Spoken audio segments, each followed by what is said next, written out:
আসসালামু আলাইকুম। মক্কা শরীফে হযরত ওমর ফারুক রাদিয়াল্লাহু তাআলা আনহুর বাড়ি এই জায়গাটাতেই ছিল। এই জায়গাটা করে এখানে লেখা আছে জাবলে ওমর কান্ডার। তো এই জায়গাটাতে হযরত ওমর ফারুক রাদিয়াল্লাহু তাআলা আনহুর বাড়ি ছিল আল্লাহর নবীর সময়। আপনারা সেই জায়গাটায় দেখতে পাচ্ছেন এই এলাকাটা জাবলে ওমর বলে রাখা আছে। এখানে পাহাড় ছিল, পাহাড়ের পাশে সেই বাড়ি ছিল, সেই পাহাড় কেটে বাড়ি বানানো হয়েছে। সে ওমর ফারুক রাদিয়াল্লাহু আনহুর নামে জাবলে ওমর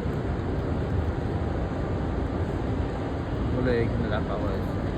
এইখানেতে হযরত ওমর ফারুক রাদিয়াল্লাহু আনহুর বাড়ি ছিল।